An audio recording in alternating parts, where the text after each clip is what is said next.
All right. Well, hi, everyone. My name is Ellie Moss. I'm one of the librarians here at Ivy Tech, and this is the English 111 statewide workshop. We're going to be talking about annotated bibliographies and doing research for the annotated bibliography today. So let me go ahead and share my screen, and we can get started with that. Hang on just a second. All right, that's the screen we were just looking at. Here, let's look at English 111.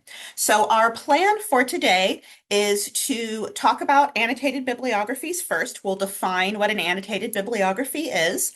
Then I'm going to show you how to get to the library page and a library guide that we have created just for the English 111 classes. Um, on that library guide, I'm going to show you where to find additional annotated bibliography help, and then we'll actually start our research. We will narrow down our topic using the Opposing Viewpoints database, and then once we've narrowed down our topic, we'll go to the EBSCO databases and we'll do some more detailed research. So that's kind of our plan for today. All right, so annotated bibliographies. Um, That's what we're doing here today. The first thing to know about an annotated bibliography is that you are creating a reference. So once we find our research, we haven't done that part yet, but we will in just a minute. Once we find our research, we're creating a reference like we were doing a works cited at the end of a paper or a references at the end of a paper. We'll create the reference, and then below that reference, in complete sentences, we are writing about the source. We're evaluating or analyzing the source. So that's a little different than doing a summary. Usually there is a little bit of summarizing involved. You have to say what this paper is about or what this article is about. But when we evaluate the article, we're doing a little bit more. We're also asking questions like, why did I choose this source? When I did my research, of all the thousands of articles, why did I pick this one? Why is it useful to our research project? So why is it useful? Why did you choose this one as opposed to another source? How credible is this source? Or how reliable is it? Do you think that it's giving good statistics? Do you think that it's making a strong argument? Maybe you chose it because you think it's making a terrible argument. That's a legitimate reason to pick an article, right? Because you want to argue against the position that the author is making. And in fact, a lot of the times it can be useful to choose articles that we disagree with so that we can see what the other side is arguing, so we can argue against it later on when we are doing the argumentative paper. So that's what we're looking at when we talk about evaluating or analyzing a source. It's not just what is this source about, but also why did you pick this one? What makes it useful? What makes it reliable? What, if anything, makes it reliable? All right, so that is that's what our goal is today when we do our research is to find some sources so that we can do this annotated bibliography. Let me pause here. Does anyone have any questions about the annotated bibliography, about this part of it?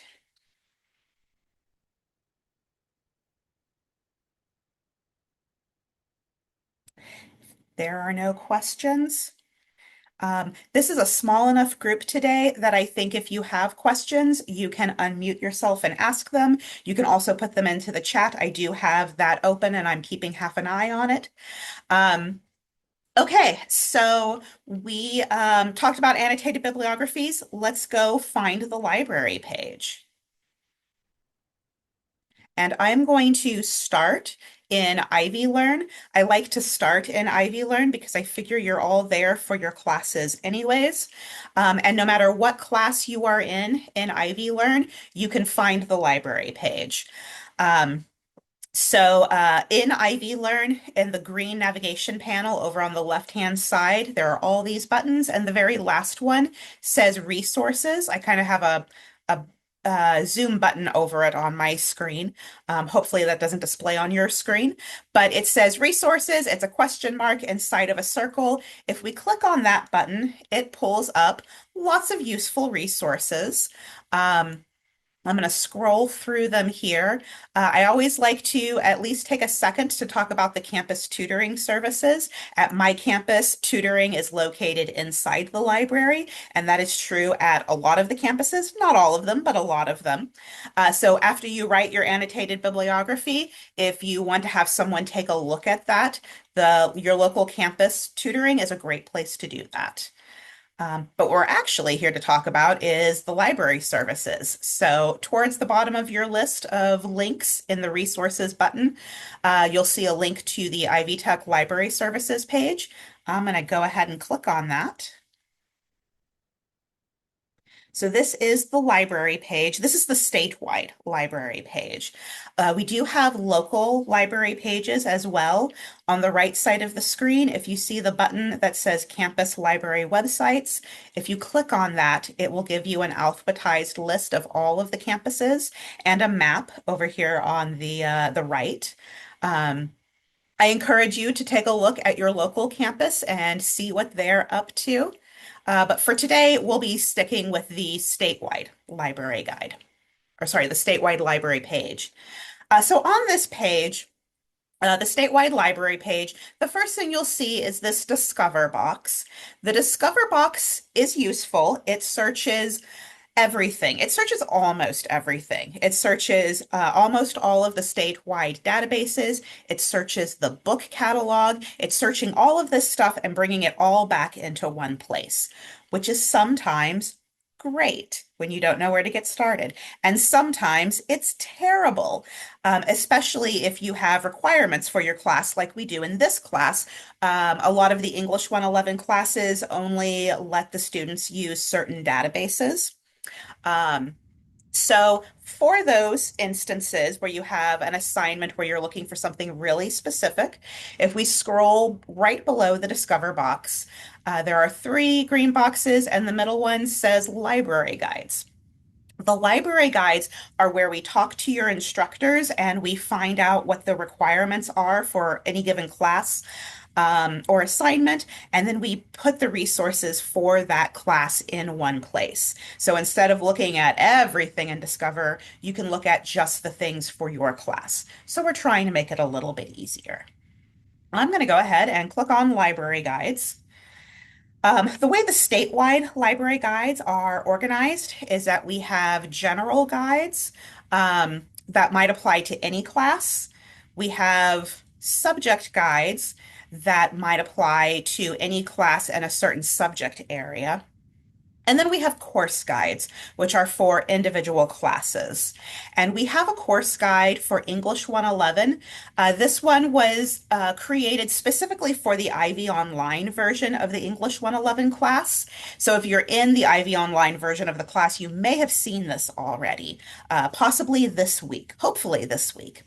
If you are not in an Ivy Online class, it is still a very useful library guide. The databases that we look at in this library guide can be used in any of the classes. And in fact, at my campus at least, these are the exact same databases that we use when we do the face-to-face classes. So I think this library guide will be useful no matter which English 111 section you're taking right now. All right, so this is the English 111 library guide. The first thing that I want to point out is over on the left, we have these tabs. One of the tabs says Annotated Bibliography, and that is further resources for the actual writing process. Once you have found your articles, once you've done your research, this has a little video on how to write an annotated bibliography. There's some notes here on how to write an annotated bibliography, and there are some templates here. So if you want to see a sample of what an annotated bibliography should look like, we have two samples in both APA and MLA style citation. So whichever one your class is using, you can get a template and see how that's supposed to look. All right, I wanted to point that out first before we go back to our welcome tab, and this is where we'll do the research. All right, let's do some research. So you'll notice, I'm going to scroll down just a little bit. You'll notice that there are videos here. These are all very short videos. They are less than 5 minutes long. So if you forget everything that we talk about today, you can go back and watch these videos. They are specific to the database. So this first video here is for opposing viewpoints and context. And the one right below it is for Points of View Reference Center, which is another database that you could potentially use. We're going to focus today, I'm going to start us anyways, looking at opposing viewpoints and context. I really like opposing viewpoints and context. It's a great place to find opinion articles, and it's a great place to start narrowing down our topic. If you haven't already narrowed down your research topic, opposing viewpoints is just a really helpful database for doing that. So I'm going to go ahead and click on opposing viewpoints and context. This is the first database that we'll take a look at. This is my favorite database, y'all. This is my favorite database.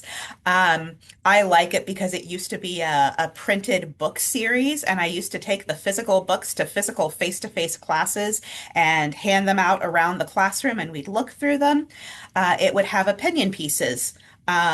Like a pro and a con. So different points of view paired together in one book. And it made the research process very easy. And that's how the database is sort of organized too. So we do have a search bar here, but I'm going to take us into the Browse Issues button. Over here in our toolbar, it's got a little light bulb icon, and then it says Browse Issues. And I like to go in through Browse Issues because when we are trying to narrow down a topic, this is a great place to get started. You'll see it's just an alphabetized list of topics. It's just ideas in 3 columns. So let's pause here and let's talk about what sort of themes your classes have. Do any of you all have themes in your classes?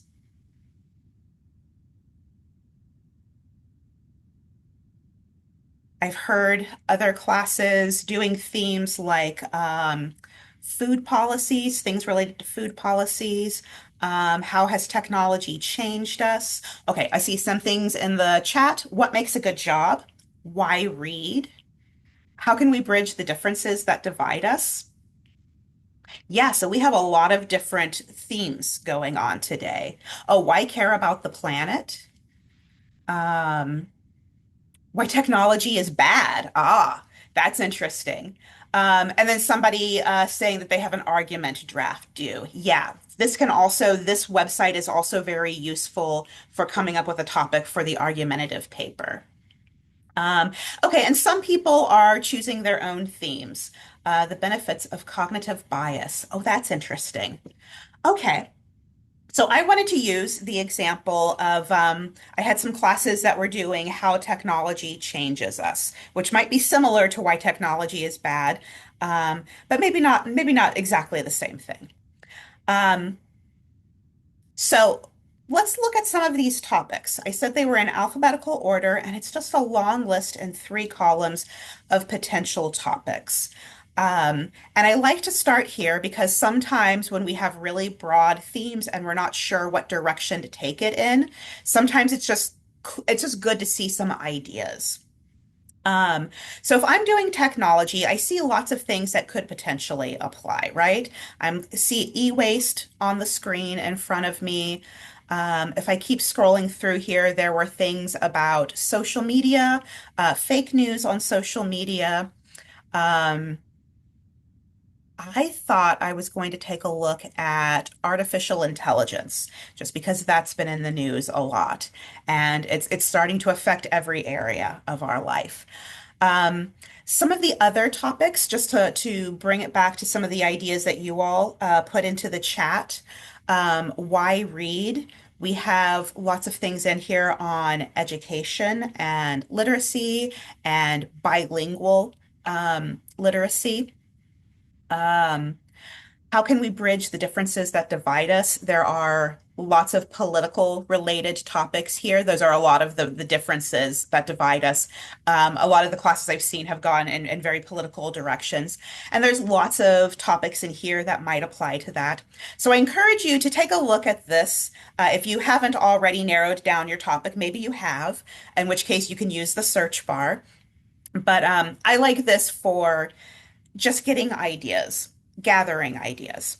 So I'm going to click on the topic for artificial intelligence just so we can see an example of what one of these topic pages looks like. I will click on artificial intelligence as my example, and it pulls up a topic page. And the topic page, the very first thing you'll see on the topic page is an overview article. There's a little blue button, read overview. The overview article is useful. It has all sorts of information about your topic, why it's controversial. If there are laws related to your topic, they might talk about laws.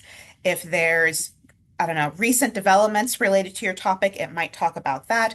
I'm sure for artificial intelligence, it will talk a little bit about what a large language model actually is. Here's what I tell people about the overview article. It is useful. I find it useful, but I don't tend to recommend people use the overview article in the annotated bibliography.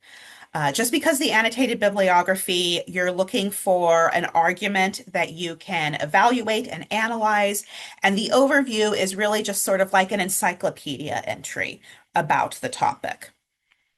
I think people see the overview article, and it's the first thing, and they think that's the only thing.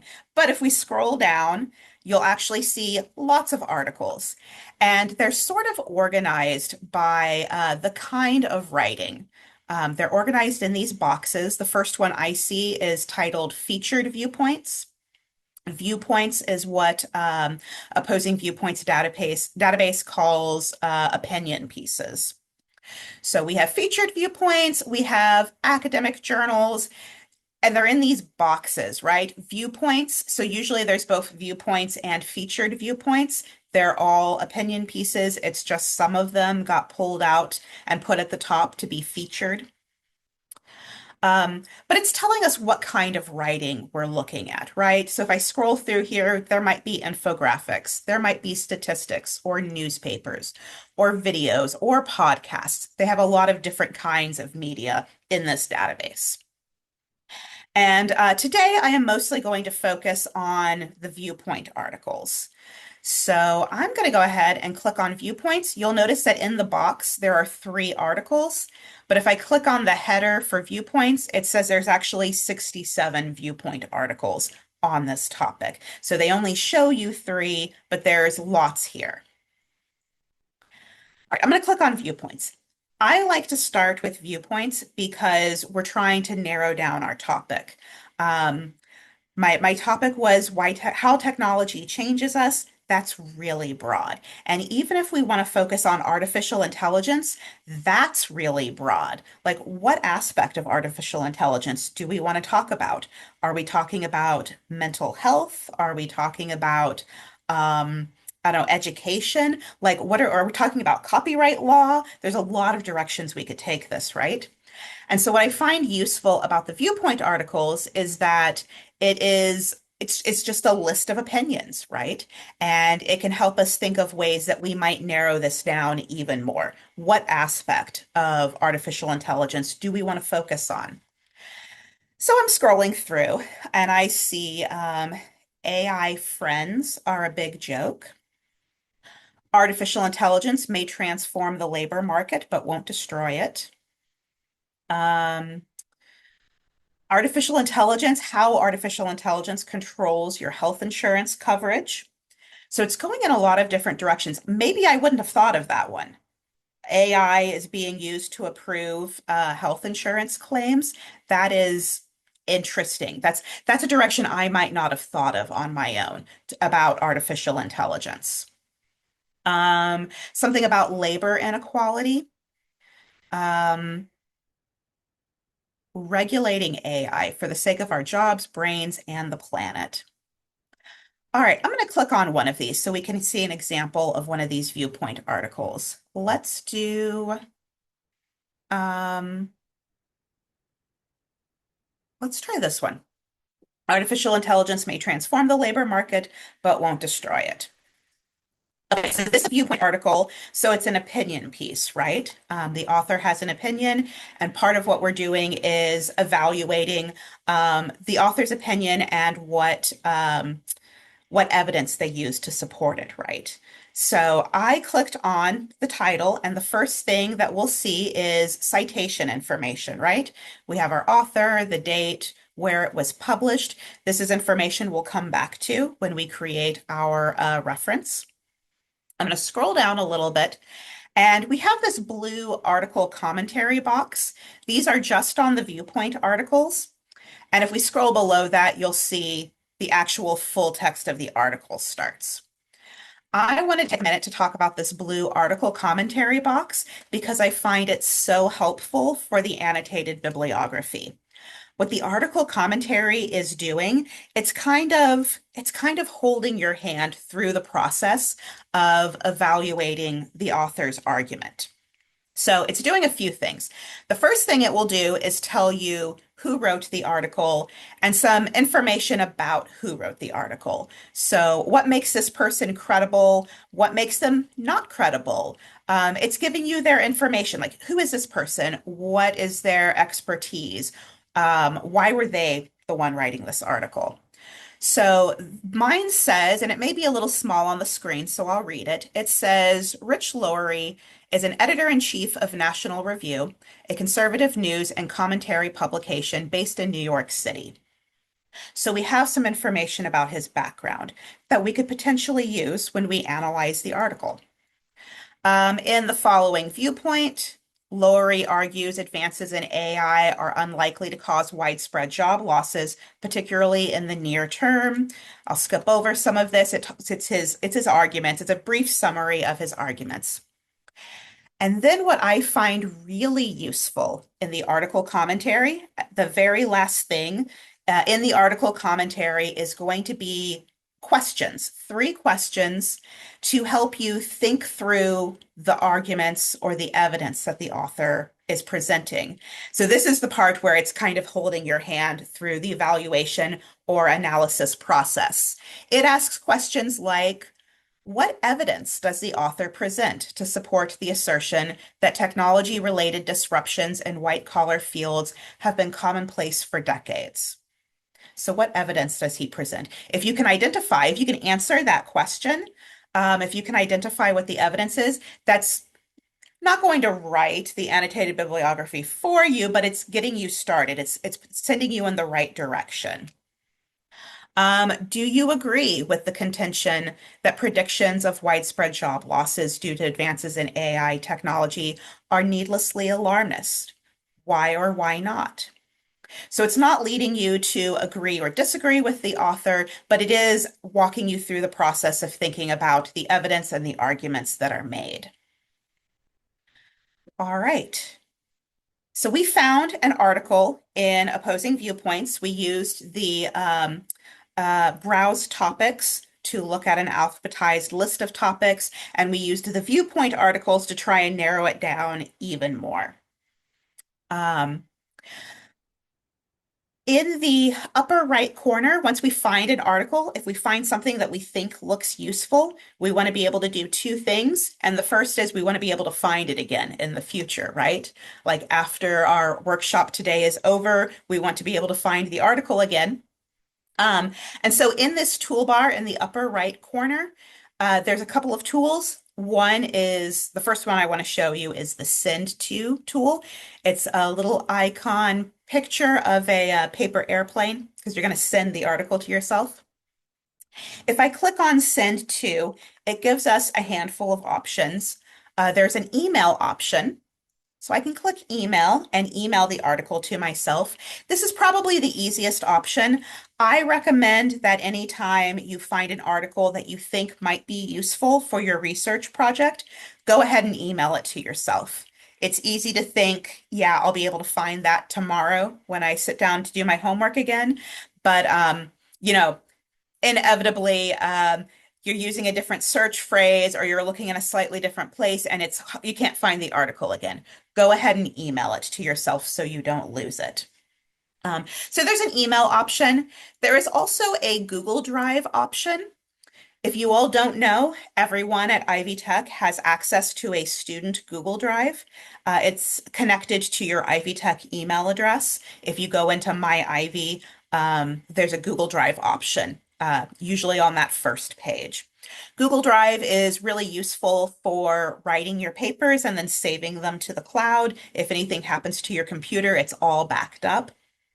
Um, that said, if you don't use Google Drive very often, if you're not comfortable with it, I like to point it out as an option. You can click Google Drive and then save copies of your articles, your research to the Google Drive. But if you don't use Google Drive, there is also the email option. So both of those options are there to save your writing or save your writing and also your library research for later. All right, so we saved our article so that we could find it again tomorrow. The next tool that I wanted to point out in the toolbar is this Cite button. So if I click the Cite button, excuse me, most of our databases will make your citation for you to go into your works cited or into your references. When you're doing your annotated bibliography, the first thing you put is your reference to the article. And the databases format that for you. So you'll see when I clicked on Cite, it defaulted, I'm going to highlight it here, it defaulted to MLA. A lot of classes use MLA. If your class is using APA, that's the other big one, MLA and APA, you can just click on APA and then it will give you the reference in APA. So it gives you the option to switch back and forth between those. What I always tell people about these automatically generated citations, the database will do it for you. And the database is getting better and better every year. But what I always tell people is anytime you have an automatically generated citation, double check it. Take a look at it before you just copy and paste it into your references or works cited. Double check it and make sure everything is there and that it's formatted correctly. I have seen little errors creep in, usually something related to capitalization. This is true whether you're using the database generated citations, which I tend to trust a little bit more than the free websites. But if you're using the free websites that will generate citations for you, double check those also. They have a completely different set of errors that can creep in, and they are frequently correct, but it is always good to double check. All right, let me close out of that little pop-up. And I'm going to pause here. Does anyone have any questions about the Opposing Viewpoints database?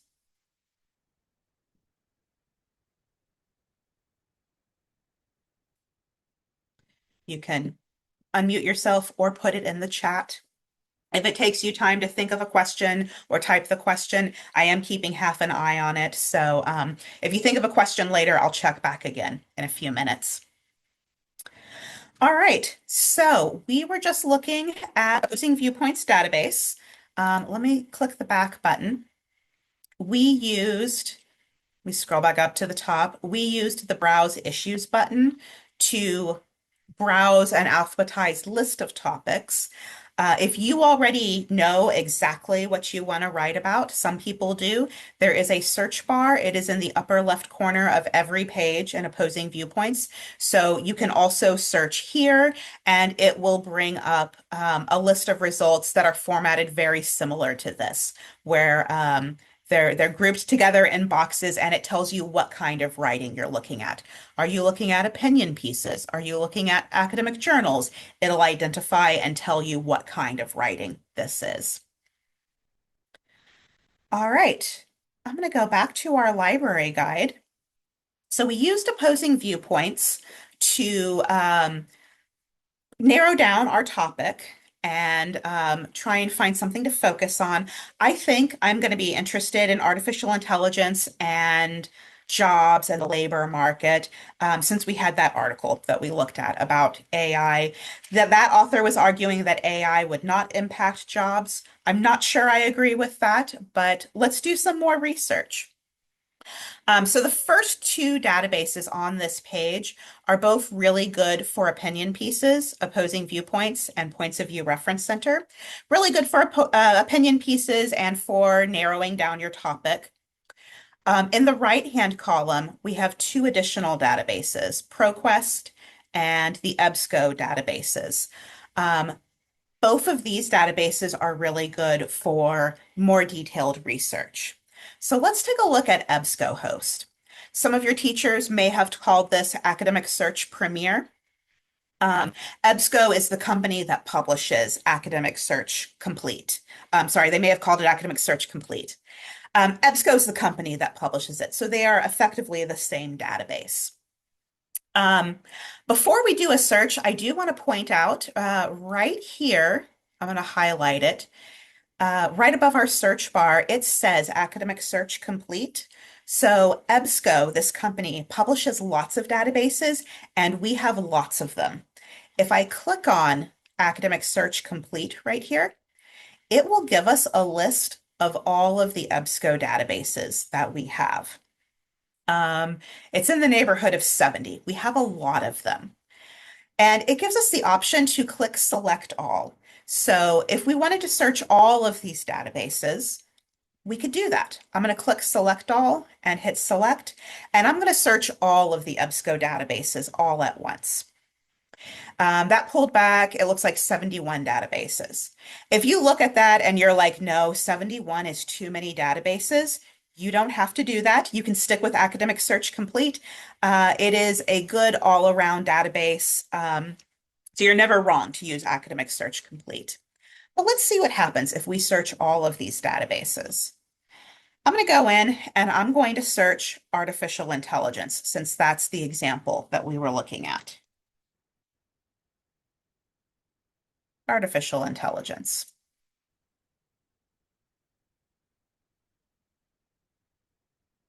And let's take a look at what happens. Some of you may have already guessed what's going to happen searching that many databases for the phrase artificial intelligence. It pulls back. Now, this might be a little bit small on the screen, but towards the top of the search results, it will tell you how many articles, how many results it brought back. And it brought me 1,765,802 articles, which is too much, right? We cannot read 1,700,000 articles. That's too much.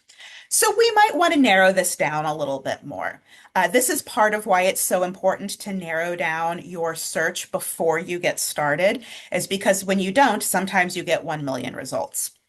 So I was looking at an article in Opposing Viewpoints. We were looking at an article together about jobs. So let's try and narrow this down. I'm going to, let me click there first. I'm going to start typing jobs. And EBSCO gives you this drop-down menu of suggestions. So the drop-down menu of suggestions, I have a love-hate relationship with this drop-down menu. I use it all the time, especially to correct my spelling. My spelling is not great. But it's making suggestions, search suggestions for you. And what I like to point out to people is that these suggestions are based off of what other people are searching. It is not necessarily based off of what's going to be the best search for you in this situation. I have taken their suggestions before and had it bring back either terrible results or occasionally nothing. So what I don't want you to do is take one of their suggestions and be unhappy with it and then go, well, there's nothing in this database, because that is almost certainly not true. You are smarter than the computer. That's where I'm going with this. So these suggestions are based off of what other people are searching. It is not based off of the best search phrases. That said, I'm going to type in jobs. And it suggests jobs or employment. So I'm going to start with that, jobs or employment. And I will hit search again. So much of the searching process is Did I hit search? So much of the searching process is experimentation, right?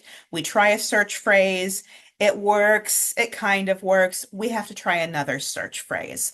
So I encourage everyone to be creative and try different things when you are searching. All right, I see that this brought me down to, it's really small on the screen, but it says 19,312 results. 19,000 is still a lot, but it's a lot less than 1 million. So let's work with this. Let's look at some of these results. So I'm going to scroll through some of our results. Um, let's see, what do we have? AI wrongly blamed for Britain's job losses. Apollo chief economist. Let's look at here. I'm going to look at these two.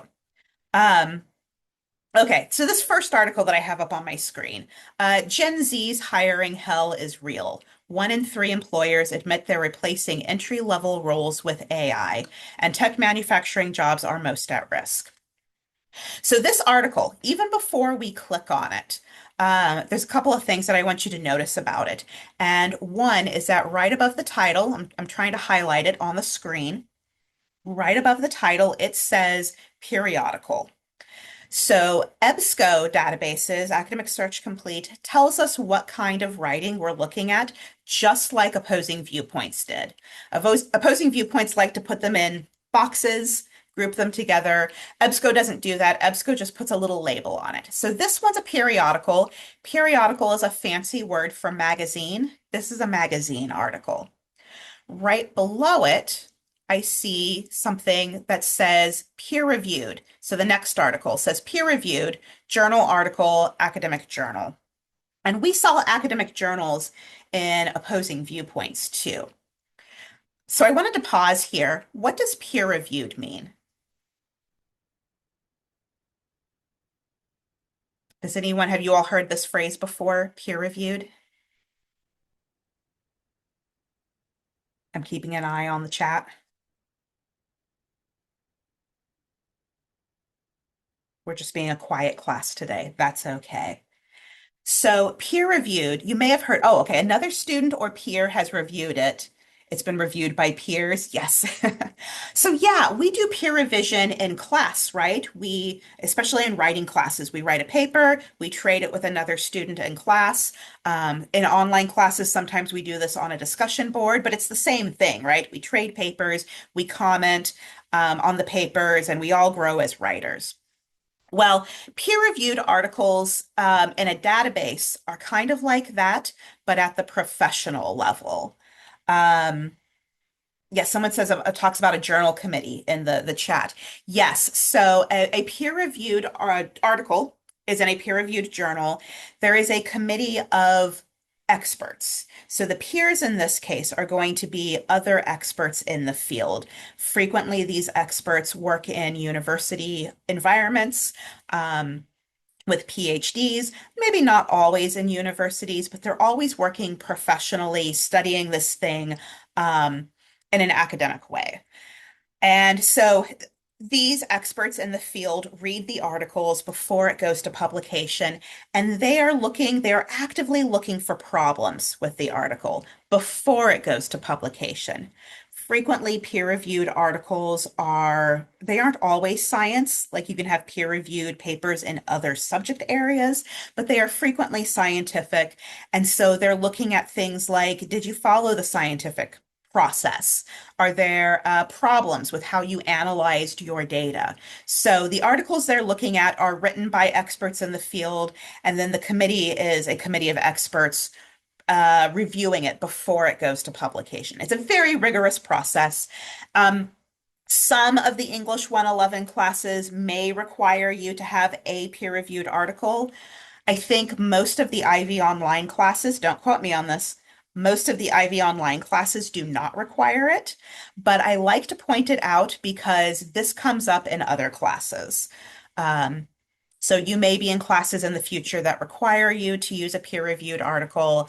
And even if you aren't you should be aware that this article is going to read very differently. It's going to be a scientific paper. It's going to read very differently than the article right above it. So the database is telling you that. It's identifying, oh, sorry, get it centered on the screen. This one's a periodical, it's a magazine. This one's going to be peer reviewed. It's going to be more academic in nature. All right. Well, let's click on one of these articles. I'll click on this one. Even before I click on the title, you'll see that there is a little description of the article. There are also subject headers right here.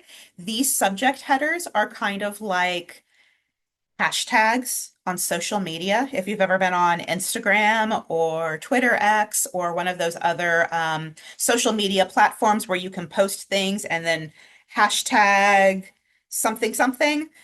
Databases have been doing that for a long time. These are kind of like those hashtags. I like to point them out because sometimes it is useful to steal these hashtags and improve our search phrase. So, all right, but let's click on the article. Let's actually look at an article before we wrap things up today. So I clicked on the article, and I've kind of zoomed in a little bit to make this a little more legible over the recording screen. But you will see publication information a little bit up here at the top. And if I scroll down, we'll see more detailed publication information. So I have the title of the article, Gen Z's Hiring Hell is Real. I have my author. I have the source. This was published in Fortune magazine, fortune.com, which is the online version of that magazine. It looks like it was published June 27th, 2026. So relatively recent, it's just a couple of weeks old.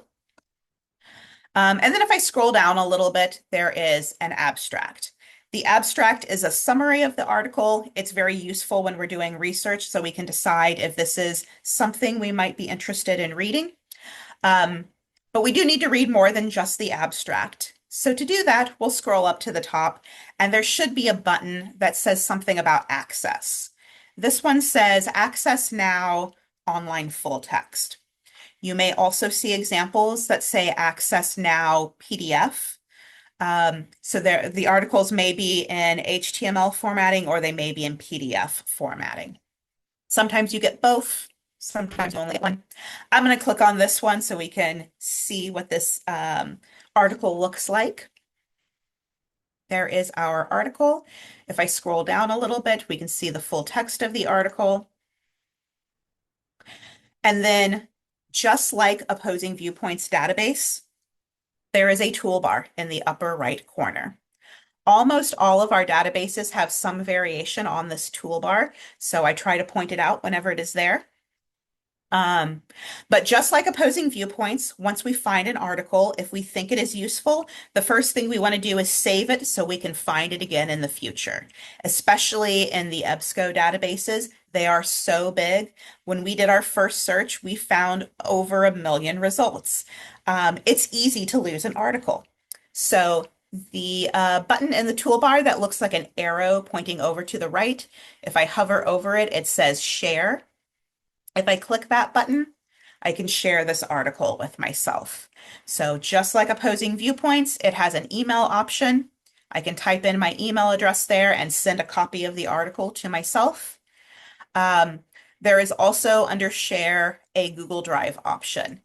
The EBSCO databases play very nice with Google Drive. So if you have been using Google Drive and you're comfortable with that, you just click the link here and it logs you into your Google Drive and then saves a copy of the article.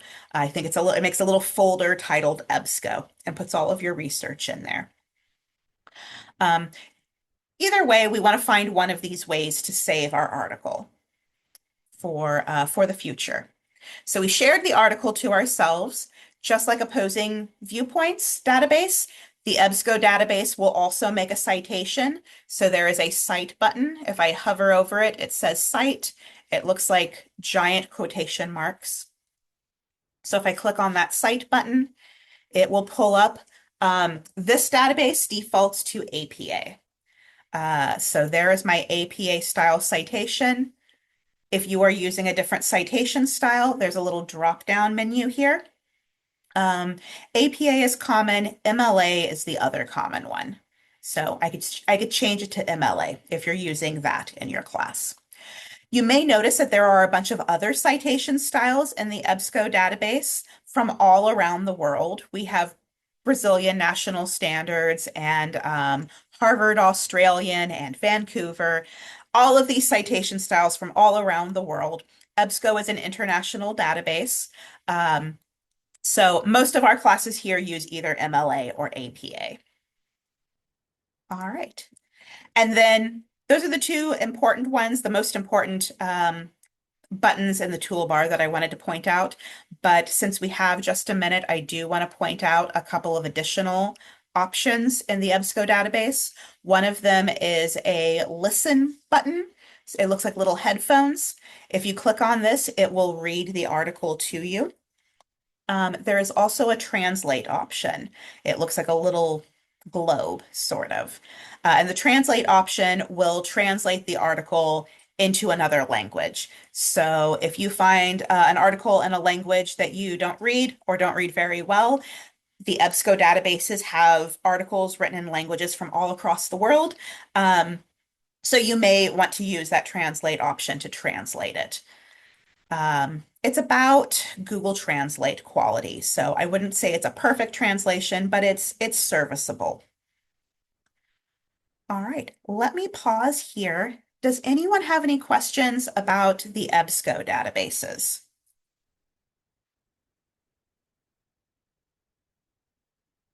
I know I moved through EBSCO pretty quickly there. I encourage you to spend some time in the database and play around with things. The databases do lots of cool things, and we kind of just did an overview today. Um, so a lot of the research process really just is exploring and playing and trying different search phrases. So as you are doing your research, you know, pick up phrases that you see in your articles or in your subject headers and try those phrases as well, because sometimes they pull back interesting things that we wouldn't have thought to search for otherwise. All right, I am going to pause here. Um, and I will wait around a few more minutes in case people still have questions. Let me uh, stop my screen share, and I will hang around for a few minutes in case anyone has any questions. Oh yeah, I see a comment that it's a whole lot. Yeah, it sometimes you do have to rewatch the video to sort of grasp some of this. Um, where's my share screen again? Let me share my screen one last time, then I'll let you go. If I come back to the library guide right here, um, there are videos here also. So if you need to watch another video to sort of how does that database work again, you can watch this video and it will walk you through the same steps. All right. Well, I will hang around a minute in case anyone has any questions. Otherwise, I will let everyone go. Thank you for coming here today, and spending your afternoon with me. If anyone has any questions, I will hang around. And everyone else, I'll give you back 6 more minutes of your hour.